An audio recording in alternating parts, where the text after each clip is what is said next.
हो गया कार्य, बहुत हो गया श्रम। हम भारत के नागरिक सवाल पूछते हैं। सुना है भारत में सुविधाओं के नाम पर, राज्यों के नाम पर, युवाओं के नाम पर बहुत पैसों की बहुत खपत हो जाती, परंतु महोदय मेरे चश्मा लगाने के बावजूद मुझे भारत की तरक्की कहीं नजर नहीं आती। इसी के साथ नमस्कार माननीय अध्यक्ष महोदय, निर्णायक मंडल एवं समस्त श्रोतागण। मैं छवि कालरा विद्या ज्ञान स्कूल बुलंदशहर से आज इस मंच पर विषय के विपक्ष में अपने विचार प्रस्तुत करने जा रही हूँ। पुराने विचारों के साथ नए भारत का भविष्य, उज्जवल भविष्य देख पाना संभव तो क्या असंभव है। आज के समय में नई तकनीक सीखना कोई शौक नहीं, एक जरूरत बन चुका है। आज भी इस बात का ज्ञात है कि कुछ सालों पहले मेरे गांव का एक व्यक्ति हत्या के कांड में जेल में बंद था, परंतु कुछ समय बाद ही चुनाव का दौर आ गया और उसके परिवार वाले घर घर जाके वोट मांगने लगे और बोले कि अगर इस बार हम इस इलेक्शन जीतते हैं तो हर किसी के घर में 10,000 रुपए और हमारा भी जीवन सरल हो जाएगा। अब इसे गांव वालों की लालच की लपट कह लीजिए या फिर गांव वालों की भावनाओं की कश्ती में बहना।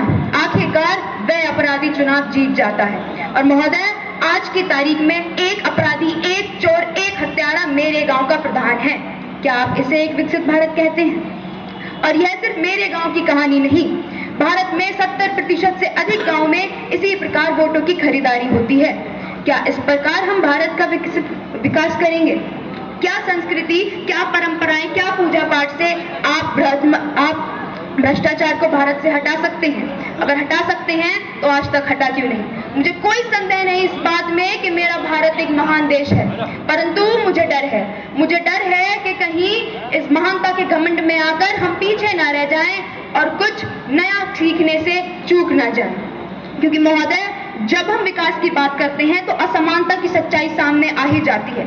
रिपोर्टें ये दर्शाती हैं कि भारत की शीर्ष 1% आबादी के पास ही 40% से अधिक संपत्ति है और बाकी की 40% आबादी के पास 3% संपत्ति। तो देश तो आगे बढ़ रहा है, परंतु सबके लिए नहीं।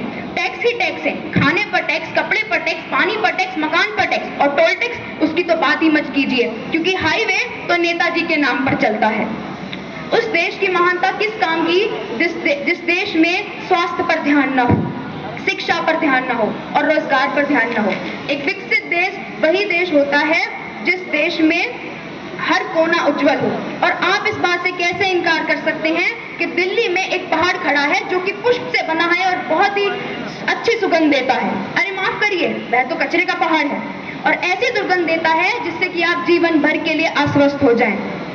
मैं यह सवाल पूछती हूँ कि क्या संस्कृति और परंपराएं उस पहाड़ को वहां से हटा सकती हैं? माफ कीजिए, वो तो एक ऐसा कचरे का पहाड़ है जो कि आपकी संस्कृति आज तक बनाने से रोक नहीं पाई।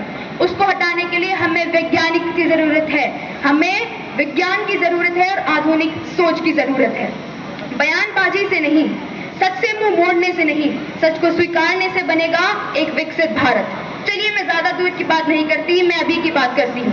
इंडिगो फ्लाइंग एजेंसी भारत की 65% यातायात संभालती है और आज के समय में जब वहाँ के सभी कर्मचारी हड़ताल पर बैठे हैं तो बाकी सभी उड़ानों ने 7,000 रुपए का टिकट 70,000 रुपए का कर दिया है। और पूरे विश्व को आज यह पता चल चुका है कि भारत के पास खुद की एक मजबूत फ्लाइंग एजेंसी तक नहीं है।